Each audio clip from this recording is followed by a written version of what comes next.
Hello everyone, good morning. आज का जो लेक्चर नंबर हम लोग का है 15 trigonometric function and their graph का। पिछले वीडियो में हम लोगों ने एक्सरसाइज नंबर 5.2 केसी सिन्हा का कंप्लीट किया हुआ था। आज हम लोग उसके आगे के टॉपिक देखेंगे। वह टॉपिक है ग्राफ ऑफ ट्रिगोनोमेट्रिक फंक्शन, जिसके बारे में हम लोगों ने पिछले भी डिस्कशन किया हुआ था कि यह टॉपिक बहुत ही इम्पोर्टेंट है। तो इसके ग्राफ को बनाने के लिए, ट्रिगोनोमेट्रिक फंक्शन के लिए कुछ स्टेप्स हैं, उन स्टेप्स को पहले हमको डिस्कस करना होगा। तो है steps for drawing a graph. Steps for drawing a graph are as follows. इन स्टेप्स को हमको देखना है, जो बहुत ही इम्पोर्टेंट है।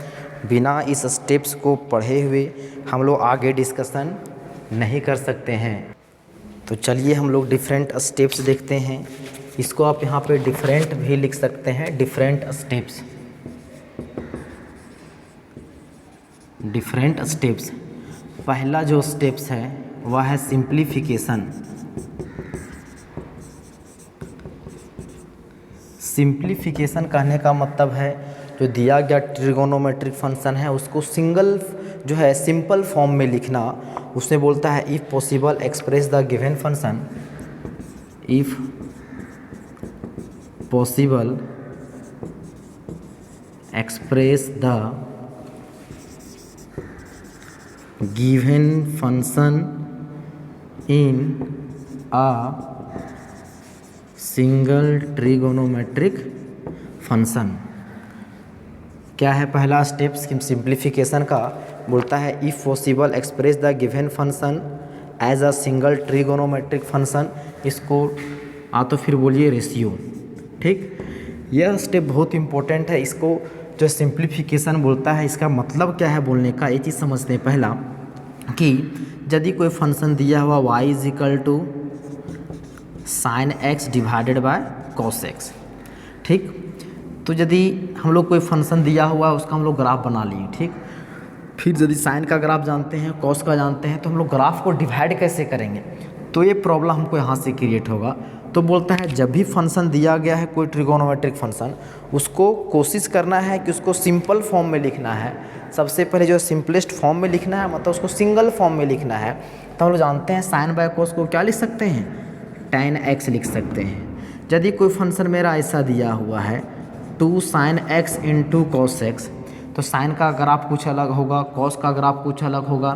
जब इसका ग्राफ को हम लोग मल्टीप्लाई तो नहीं कर सकते हैं, तो हम लोग क्या करना है, यहाँ पे इस फंक्शन को हमको सिंगल फंक्शन में चाहिए। तो इसका फार्मूला होता है हम लोग sin 2x, ये लिख सकते हैं। मतलब हम लोग को क्या करना है, जहाँ तक कोशिश करना है जो दिया गया फंक्शन है, यदि एक फंक्शन से अधिक उसमें है तो क्या करेंगे, उसको हम लोग सिंगल फंक्शन में एक्सप्रेस करेंगे। पहला काम, दिया गया ट्रिगोनोमेट्रिक फंक्शन को क्या करेंगे, सिंगल फंक्शन में एक्सप्रेस करेंगे, पहला। दूसरा इम्पोर्टेंट मेरा क्या है, दूसरा जो स्टेप्स है वो मेरा है period.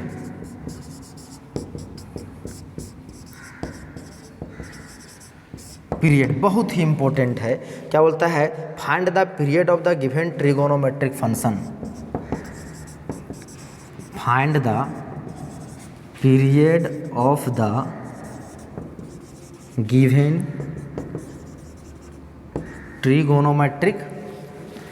Trigonometric function. For this we use following, for this we use following whichever are required, whichever are required। बोलता है सबसे पहले कोई भी दिया गया फंक्शन है उसका हम लोग को काम है कि पीरियड पता करना। हम लोग बताए थे पीरियड क्या होता है, कोई भी फंक्शन का वह वैल्यू जहाँ के बाद उस फंक्शन का जो आने वाला वैल्यू क्या कहता है, रिपीट करने लगता है। सिमिलर वैल्यू उसका होता है जो है रिपीट करने लगता है, सेम वैल्यू आना शुरू कर देता है। जैसे हम लोग डिस्कस भी किए थे, साइन कोई एक फंक्शन है जिसमें 2 पाई मतलब 360 के बाद उसका वैल्यू क्या होने लगता है, रिपीट करने लगता है। पीरियड और जो पीरियोडिक फंक्शन बताए थे उस तरह से, तो वह फंक्शन हम लोग को क्या करना है, कोई भी दिया गया फंक्शन है तो उसका पीरियड पता करना बहुत ही इम्पोर्टेंट, कि दिया गया फंक्शन का पीरियड क्या होता है उस चीज़ को हमको जानना बहुत ही ज़रूरी है। तभी हम लोग उसको फंक्शन के लिए हम लोग क्या कर सकते हैं, ग्राफ बनाएंगे तो हम लोग को वहाँ पे हेल्प करेगा। तो देखिए पहला जो है उसमें हम लोग पढ़े भी थे कि इसी में पहला कि sine X cos X sec X and cosec X are periodic function with period. हम लोग पढ़े थे कि sine cos sec and cosec का वह जो पीरियोडिक फंक्शन है जिसका पीरियड कितना होता है, 2 पाई होता है। ये हम पहले भी बता चुके थे। पीरियोडिक फंक्शन में मतलब इन चारों में 360 डिग्री के बाद वैल्यू क्या करने लगेगा, तो रिपीट करने लगेगा। उसी तरह से जो है tan x and cot x are periodic function with period. इसका पीरियड कितना होता है, pi. Sine cos sec cosec का 2 पाई, tan एंड cot का पाई। ये 6 हम लोग को एकदम याद रखना ही है, बहुत ही इम्पोर्टेंट है, यह बहुत ही इम्पोर्टेंट जिसको बोला जाए कि ये 6 हमको याद रखना है। साइन कॉस सेक कॉसेक का कितना, 2 पाई, tan एंड cot का कितना, पाई। ये हमको दिमाग में रखना है। अब इसके बाद चेंजिंग कहाँ होता है, देखिए यदि जो है sine A X plus B, क्या है sine A X plus B, cos A X plus B, sec A X plus B, फिर है and cosec A X plus B are periodic function with period. अब ध्यान दीजिए, अभी देखिए sine cos sec cosec का पीरियड कितना हुआ, 2 पाई। जब फंक्शन में कुछ ऐसा आ जाए ए एक्स प्लस बी कहने का मतलब यदि आ जाए sign 2x, sign 4x, sign 3x, tan 3x, इस तरह से साइन कॉस में इस तरह से कुछ आ जाए, तब उसका पीरियड में क्या करेंगे, इसका देखिए साइन कॉस सेक कॉसेक का जो ओरिजिनल जो पीरियड होता है जो कितना होता है, अभी हम लोगों ने देखा उसका पीरियड कितना होता है, 2 पाई होता है। ठीक, तो मतलब साइन कॉस सेक कॉसेक का पीरियड 2 पाई, तो ठीक इसमें 2 पाई तो होगा ही। अब जो वेरिएबल मेरा क्या है, x है, x का कोफिशिएंट क्या है, a, तो a है, तो जो x का कोफिशिएंट होगा उसमें क्या करेंगे हम लोग, उसके पीरियड में डिवाइड कर देंगे। क्या बोल रहे हैं, ध्यान से सुनिए। यदि sine cos sec and cosec periodic function है कितना का, 2 पाई का, यदि sine A X plus B cos A X मतलब जो है जो x के साथ जो मल्टीप्लाई रहेगा पीरियड में क्या कर देंगे, उससे डिवाइड कर देंगे, मतलब उसके ओरिजिनल पीरियड में डिवाइड कर देंगे। जो है इसका कितना है, 2 पाई, मतलब जो x के साथ यदि a मल्टीप्लाई है a से डिवाइड। अब बताइए इसमें यदि देखें साइन 2x है तो साइन का पीरियड कितना होता है, तो 2 पाई होता है, ये हो गया 2 पाई। अब यहाँ पे फंक्शन क्या दिया हुआ, साइन 2x, तो x के साथ कितना मल्टीप्लाई है, 2 मल्टीप्लाई है, तो पीरियड में क्या कर देंगे, 2 से डिवाइड कर देंगे। मतलब इस फंक्शन का साइन 2x का पीरियड क्या हो जाएगा, तो पाई हो जाएगा। मतलब साइन 2x में जो है पाई 180 के बाद उसका वैल्यू क्या करेगा, रिपीट करना शुरू कर देगा। एज सिमिलर यदि हम लोग साइन 4x लिखें, इसका पीरियड बोला जाएगा तो कितना हो जाएगा, साइन 2x का ओरिजिनल कितना होता है, साइन x का 2 पाई, एंगल में कितना मल्टीप्लाई है 4, तो डिवाइड कर देंगे, मतलब इसका कितना हो जाएगा, π/2। इस तरह से हम लोग क्या करेंगे, इसका पीरियड को हम लोग निकाल सकते हैं दिया गया फंक्शन का। उसी तरह से यदि इसमें बोला जाए tan में, तो हो जाएगा tan ax plus B and cot ax plus B are periodic function with period. tan and cot का पीरियड कितना होता है, पाई, एंगल x के साथ कितना मल्टीप्लाई में है a, तो a से क्या कर देंगे, डिवाइड। तो तो ये मेरा क्या हो गया, इस फंक्शन का पीरियड। इसी में याद रखने योग्य बात है, इसको आप लिख भी सकते हैं पॉइंट नंबर 5 करके इस तरह से। यदि बोला जाएगा साइन, यदि देखिए जो है क्या यहाँ एंगल में मल्टीप्लाई था तो पीरियड में क्या कर दिए, डिवाइड कर दिए। एंगल में मल्टीप्लाई था तो पीरियड में क्या कर दिए, डिवाइड कर दिए। एज सिमिलर यदि एंगल में क्या रहेगा, डिवाइड रहेगा तो पीरियड में क्या कर देंगे, उससे मल्टीप्लाई कर देंगे। यदि कोई फंक्शन दिया हुआ है y इज इक्वल टू ऐसा बोल दे साइन x/2, मतलब यहाँ पे x/2 है। देखिए एंगल में क्या है, 2 से डिवाइड है। साइन का ओरिजिनल पीरियड कितना होता है, 2 पाई, डिवाइड कितना से है, 2, मतलब इसका पीरियड पता करने के लिए 2 से क्या कर देंगे, मल्टीप्लाई, मतलब इस फंक्शन का पीरियड कितना हो जाएगा, 4 पाई हो जाएगा। समझ में आ रहा है क्या बोल रहे हैं, बहुत ही इंपॉर्टेंट।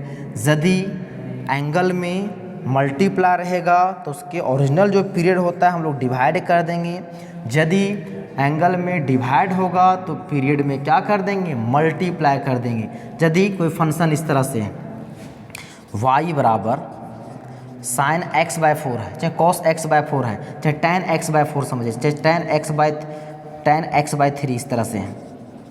तो सबसे पहले देखना tan का पीरियड क्या होता है, तो tan का पीरियड, tan एंड cot का पीरियड कितना होता है, पाई, यहाँ पाई दे दिए। एंगल में क्या है, डिवाइड, तो जस्ट उल्टा, डिवाइड का उल्टा मल्टीप्लाई, तो पीरियड में क्या कर देंगे, मल्टीप्लाई कर देंगे। मतलब tan x/3 का पीरियड पूछेगा तो उसका पीरियड क्या हो जाएगा, 3 पाई हो जाएगा। तो इस तरह से हम लोग क्या करेंगे, कोई दिया गया फंक्शन का हम लोग बहुत ही आसानी से हम लोग क्या निकाल सकते हैं, तो पीरियड पता कर सकते हैं कि उस फंक्शन का पीरियड मेरा क्या है। और यह पीरियड हम लोग को जब जो है हम लोग ग्राफ बनाएंगे उसका, तो बहुत ही हेल्प करेगा कि कोई फंक्शन का पीरियड क्या होता है। अब चलिए उसी में हम लोग कुछ आगे के स्टेप्स को देखते हैं।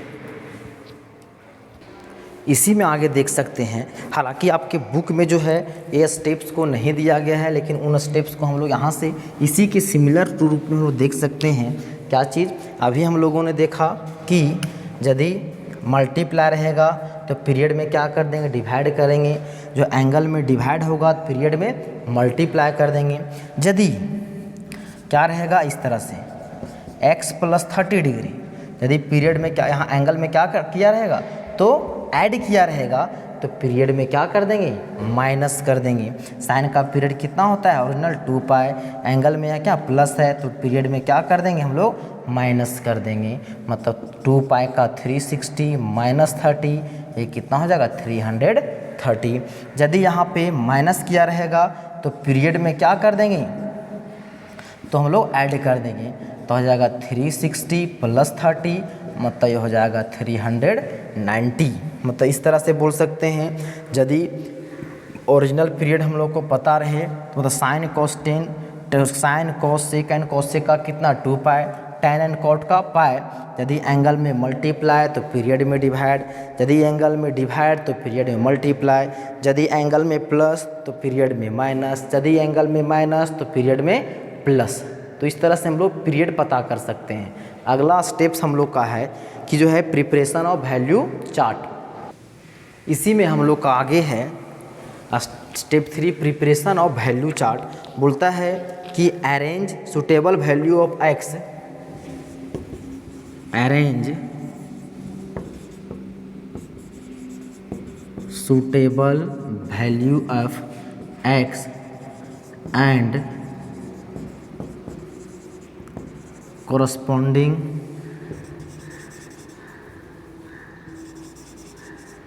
value of y in, क्या arrange suitable value of x and corresponding value of y in tabular form for the, in tabular form for the given, for the given interval, for the given interval of x। अब ध्यान दीजिए ये step का बोलता है, क्या बोलता है कि arrange suitable value of x and corresponding value of y in tabular form. जैसे कि यदि हम लोग इस तरह से एक मेरा कोई इक्वेशन है, ठीक। इसका हम लोग ग्राफ बनाने के लिए हमको मिनिमम कितना पॉइंट्स का ज़रूरत होता था, 2 पॉइंट्स का, कि है इसका हम लोग क्या कर सकते हैं, लाइन को ग्राफ को ड्रॉ कर सकते थे, मतलब करते थे बॉक्स बनाते थे। हम लोग का याद होगा आपको, यदि यहाँ पे x और y लेते थे, यदि इससे हम लोग y का वैल्यू निकालने कितना हो जाएगा 5 - x, यदि x का वैल्यू 0 पुट करेंगे तो y की वैल्यू 5, x का वैल्यू 1 तो 4, 2 तो 3, इस तरह से। तो x का जब हम लोग डिफरेंट वैल्यू लेंगे तो उसके कोरस्पॉन्डिंग हमको क्या मिलेगा, तो y का वैल्यू मिलेगा। तो जो वैल्यू मिलेगा उसको हम लोग क्या करेंगे, तो उसको हम लोग टेबुलर फॉर्म में इस तरह से टेबल में बना देंगे, ठीक, टेबल में बना देंगे। फिर बोलता है tabular form for the given interval of x, interval मतलब दिया गया इंटरवल जो होगा हमको x का वैल्यू कहाँ तक लेना है, कहाँ तक लेना है मतलब दिया गया फंक्शन के पीरियड जितना होगा वहाँ तक निकालेंगे। उसके आगे फिर क्या कर देंगे, वो रिपीट कर देंगे। यदि कोई फंक्शन का ग्राफ मान के चलिए ऐसे है, इस तरह से है, ये फंक्शन का पीरियड दिया हुआ, उसके आगे नहीं निकालना है, आगे आप निकाल भी सकते हैं, टाइम वेस्टेज है। क्यों, क्योंकि आगे का ग्राफ क्या बोले, उसके पीरियड के बाद उसका वैल्यू क्या करने लगता है, रिपीट करने लगता है। जब वैल्यू रिपीट करेगा मतलब इसका मतलब है उसका ग्राफ भी रिपीट करेगा। तो सिमिलर कुछ इसी तरह से होगा। तो हमको आगे बनाना नहीं है, हम लोग को क्या करना है, जहाँ तक उसके पीरियड दिया रहेगा इंटरवल, तो वहीं तक हम लोग जा कर के उसका हम लोग वैल्यू जो भी निकालेंगे उसको हम लोग टेबुलर फॉर्म में लिखेंगे, ठीक। उसके बाद का जो स्टेप है सिलेक्शन ऑफ स्केल, स्टेप 4,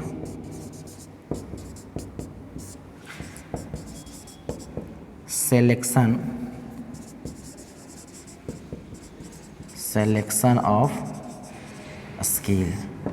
ये स्केल के सिलेक्शन कहने का मतलब क्या है कि सुटेबल है scale for x and y,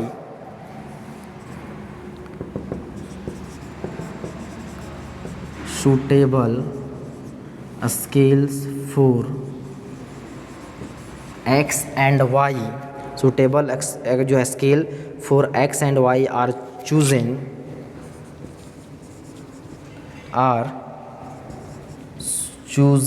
taking into the consideration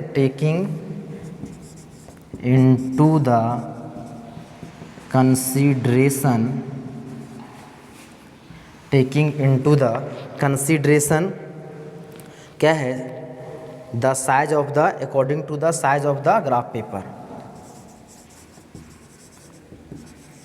according to the size of graph paper.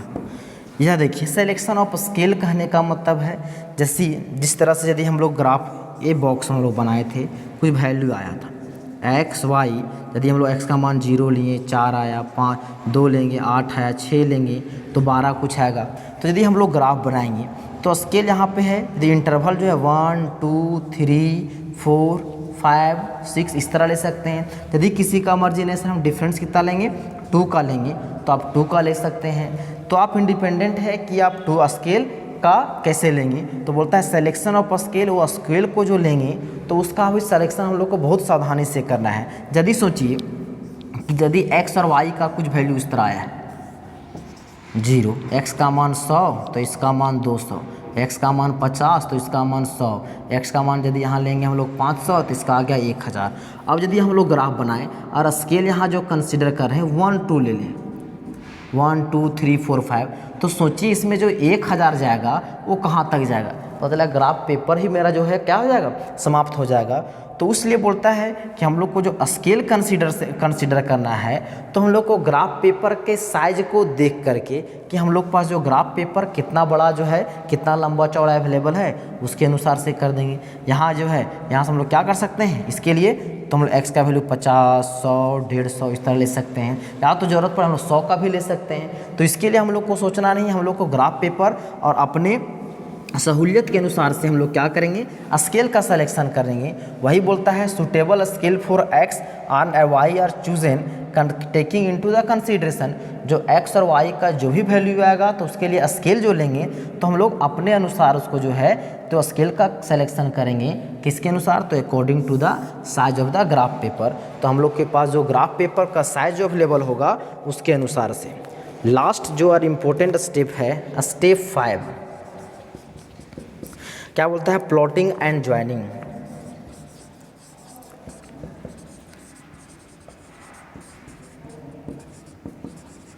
Plotting and joining.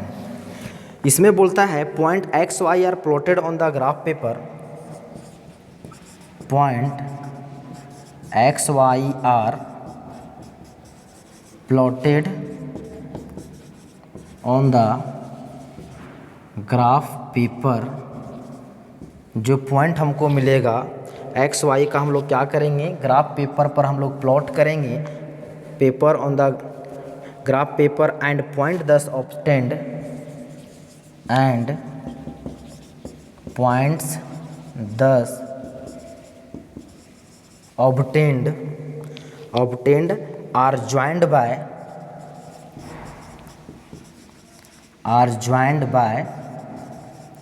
free hand, the curve thus obtained,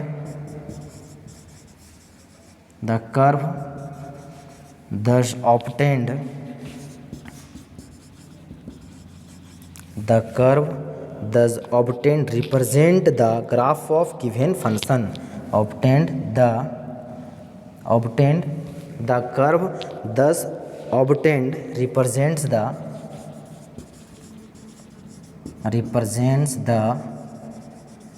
graph of the given function.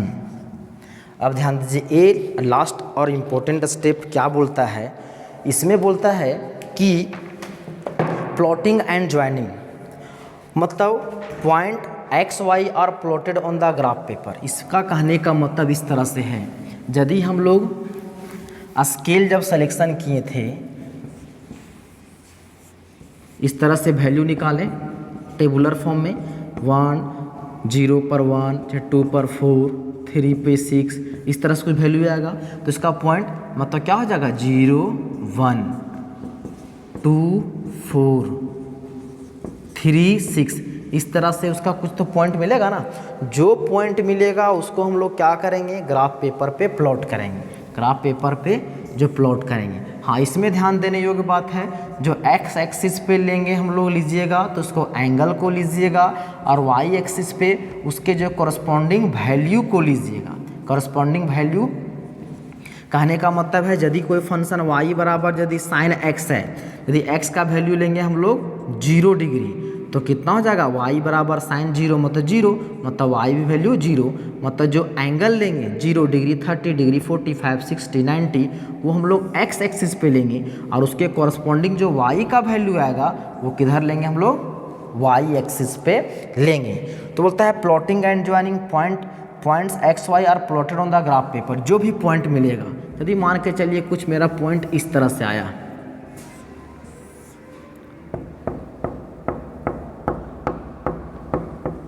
यदि कुछ इस तरह से point मेरा मिला है तो बोलता है on the graph paper and point thus obtained are joined by free hand. इस चीज़ को ध्यान देना है, क्या बोलता है, उसको फ्री हैंड मिलाना है।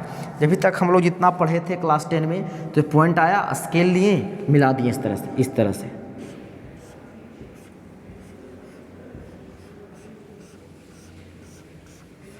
इस तरह मिलाते थे, तो इस तरह से हम लोग को नहीं मिलाना है, हम लोग को बोलता है फ्री हैंड मिलाना है। फ्री हैंड कहने का मतलब हम लोग को स्केल का यूज नहीं करना है, हम लोग को अपने से जो है स्केल वगैरह का यूज़ ना करते हुए हम लोग को क्या करना है, इसको बनाना है फ्री हैंड। इसको अपने से मिला दिए इस तरह से। फ्री हैंड कहने का मतलब है वहाँ जो कर्व बन रहा है उसमें एंगल का फॉर्मेशन नहीं होना चाहिए, मतलब समझो कि कोना कॉर्नर नहीं बनना चाहिए। कॉर्नर बनेगा तो एंगल तो फॉर्म करेगा, मतलब क्या होगा, वहाँ पे क्या बनना चाहिए, कर्व बनना चाहिए। इसलिए बोलता है जो पॉइंट मिलाएंगे उसको कैसे मिलाएंगे, हम लोग फ्री हैंड मिलाएंगे, मतलब स्केल वगैरह से ले करके नहीं मिलाएंगे, हाथ से ही हम लोग उसको फ्री हैंड मिला देंगे। अब द कर्व, जो कर्व उसको मिलाने के बाद जो कर्व हमको मिलेगा वो मेरा क्या बताएगा, बोलता है तो represent the graph of given function. दिया गया फंक्शन का वही मेरा क्या करेगा, ग्राफ को रिप्रेजेंट करेगा। तो इस तरह से जो है अभी हम लोगों ने देखा कितना स्टेप, 5 स्टेप।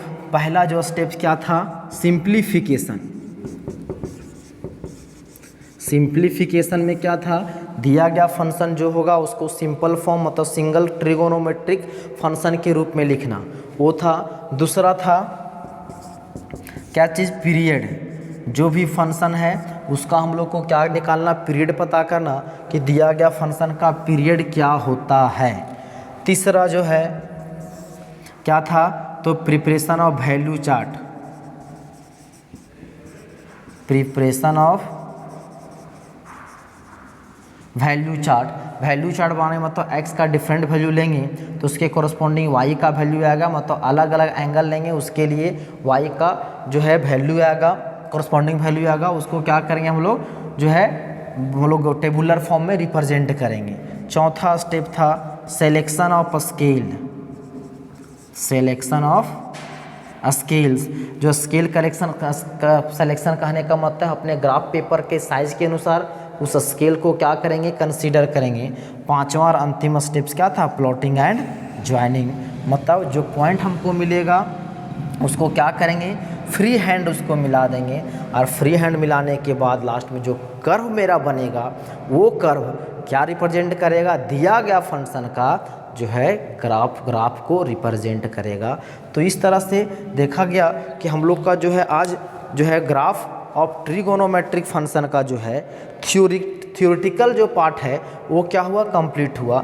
नेक्स्ट वीडियो में हम लोग क्या करेंगे, एक क्वेश्चन लेकर के, एक फंक्शन लेकर के क्या करेंगे, उसको हम लोग जो है डिस्कस करेंगे कि उसका ग्राफ कैसे बनता है। उसको मिस नहीं कीजिएगा, बहुत ही इम्पोर्टेंट है वो जो ग्राफ हम लोग कैसे ड्रॉ करते हैं। तो इसका डिस्कशन हम लोग नेक्स्ट वीडियो में करेंगे। तो उसके लिए क्या है, जितना सारा चीज़ बताए हैं उसको देख लीजिएगा।